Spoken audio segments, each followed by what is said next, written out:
Good morning. Ako po si Mitch. Mamaya paglabas ko, kasi kababangon ko lang, paglabas ko bisitahin natin ang mga bibe ni Papa na gustong ibenta. Kasi sobrang dami na daw, kaya gusto na niyang bawasan ang mahal na kasi ng pagkain ngayon ng mga alagang hayop. Kaya samahan niyo ako, guys. Tingnan natin ang mga alagang bibe ni Papa at ang mga alaga namin ditong mga kahayupan. Okay, walang leon dito ha. Ako lang yun. Guys, let's go! At nandito na nga ako sa likod ng bahay namin. Tingnan ko ang mga bibi ni Papa. Marami nga talaga. Kaya naman naisipan ng Papa na ibenta ito. Naghahanap nga kami ng buyer. Ayan, kung sino ang gusto, mag-PM lang po sa akin. Sarap pang adobo yan. Kaya ano pang hinihintay nyo? Comment down below po sa mga interesado. Ito namang dalawang kuting na to nakikisali, baka gusto nyo ring maibenta. Mukhang payag naman ang nanay itong mga pusang to. Kakawig-kawig ang buntot. Ito naman ang pusang laging buntis, sana all. Kapansin naman itong punggok na to.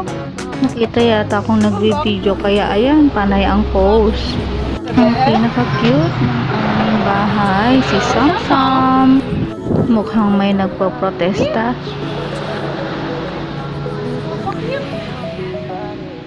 Lucky.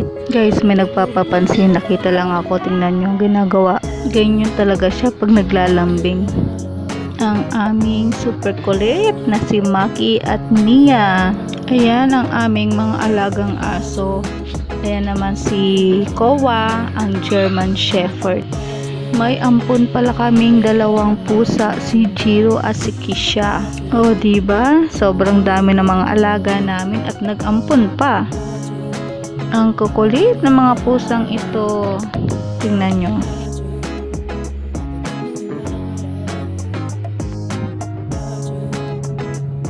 Jiro. So pa itong si Samsam. Umaakyat sa lamesa. Sam! Naamoy ko ang piniprito ni Papa na tilapia. Kaya dali-dali akong tiningnan. Baka masunog na. Iniwan pa naman niya. Maya-maya pa, nagtahulan na ang mga aso. Meron na palang bibili ng bibi. Look who's here! Nagbuena mano sila kay Paleng ah. Siguradong busog na naman ang mga GNG neto. Ilan yung bibilhin nyo?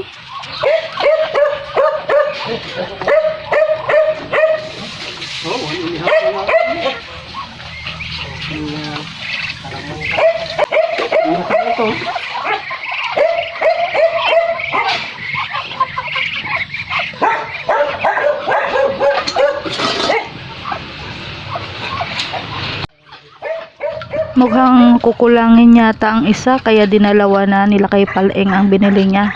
Yun lamang po guys. Salamat. Bye!